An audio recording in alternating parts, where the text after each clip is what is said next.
To zan so in ma 'yan uwana da kaina nasiha akan abin da ya shafi wata zahira da take damun musamman a Najeriya, musamman kuma a arewacin Najeriya, wato shine mutuwar zuciya da kuma neman wato a ci bulus, wanda kowa ba so ya yi gumi idan ya nemi halaliyar shi. Kowa zai dogara ne akan yana bukatan wani ya je ya sha wahala sannan shi ya kawo masa.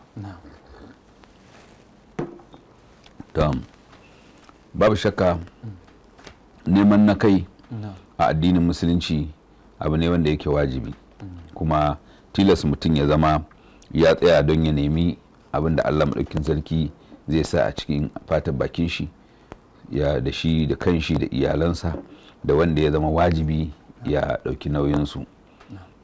Idan muka lura za mu ga matasa majiya ƙarfi a wannan nahiya tamu ba su da aikin yi illa su jira idan mutum ya zo zai wuce a gaishe shi, ranka ya daɗe, a dawo lafiya, a ba mu abin da za mu ci ko mu sha, ko kuma mutum ya tare ka ya ce maka ba shi da abin da zai ci, alhalin kuma ko kuma mutum ya tashi da sassafe ana idar da sallah asubahi, a lokacin da tsuntsu yake fita yake zuwa neman abinci, a lokacin da za ka ga duk wani mai rai ya fita ya tafi neman abinci, shi a lokacin zai tashi ya ce maka yana bukatan ka bashi.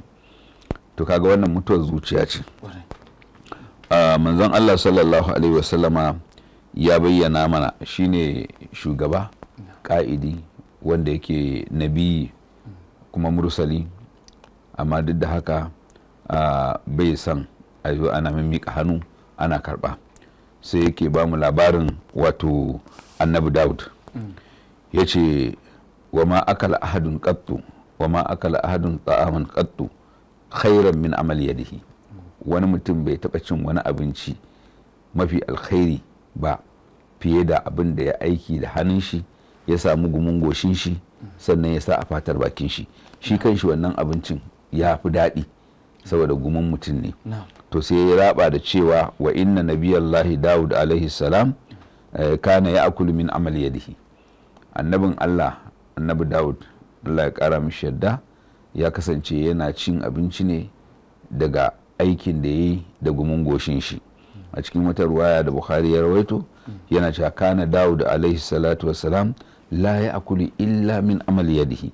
Shi annabi Dawud baya cin wani abu sai abin da wato ya yi aiki, wato ko kyauta ka bashi ma ba zai karba ba. Saboda haka wannan yake nuna mana yadda ake so mutum ya jajirce ya samu nashi na kanshi. Haske mai leƙa gidan kowa Afirka TV. TV3 tafarkin rayuwa.